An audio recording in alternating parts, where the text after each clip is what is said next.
I am forced into speech because men of science have refused to follow my advice without knowing why. It is altogether against my will that I tell my reasons for opposing this contemplated invasion of the Antarctic and reveal the extravagant and incredible facts I suppressed thus far.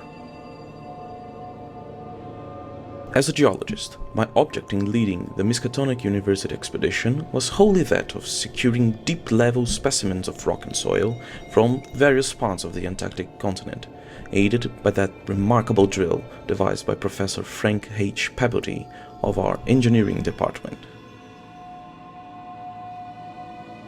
Professor Lake of the biology department had gone ahead and set a forward camp where he had found some interesting spot to use the drill.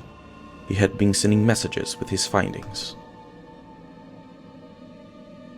But all communication stopped since the beginning of the storm. I was analyzing some rocks we had gathered when the storm hit us at the McMurdo base camp.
As of some act of providence, all the messages from Lake had been carried out into the storm, lost forever.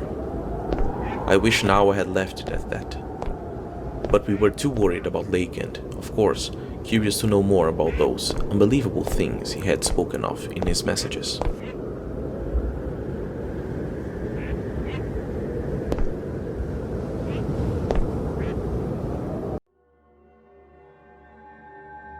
At 7:15 a.m., January 25th, we started flying northwestward. The atmosphere was clear, fairly quiet and relatively mild in temperature, and we anticipated very little trouble in reaching the latitude and longitude designated by Lake as the site of his camp. Our apprehensions were over what we might find or fail to find at the end of our journey, for silence continued to answer all calls dispatched to the camp. It was young Danforth who drew our notice to the curious regularities of the higher mountain skyline.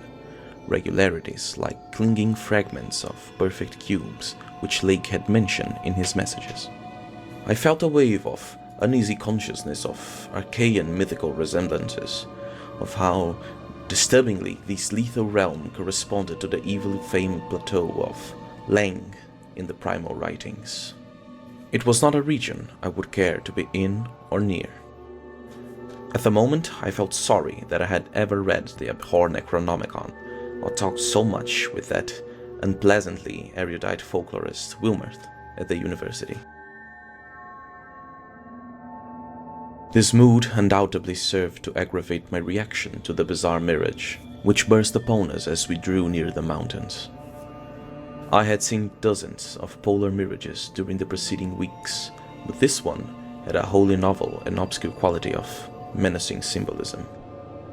I was glad when the mirage began to break up, though in the process the various nightmare turrets and cones assumed distorted, temporary forms of even vaster hideousness. Without an appropriate surface to land close to the camp, we settled for a small entrance of a cave, one which Lake had messages about and would surely take us to the camp. Danforth stood in the plain next to our long-range radios as I went into the cave, alone, searching for the camp somewhere to the northeast.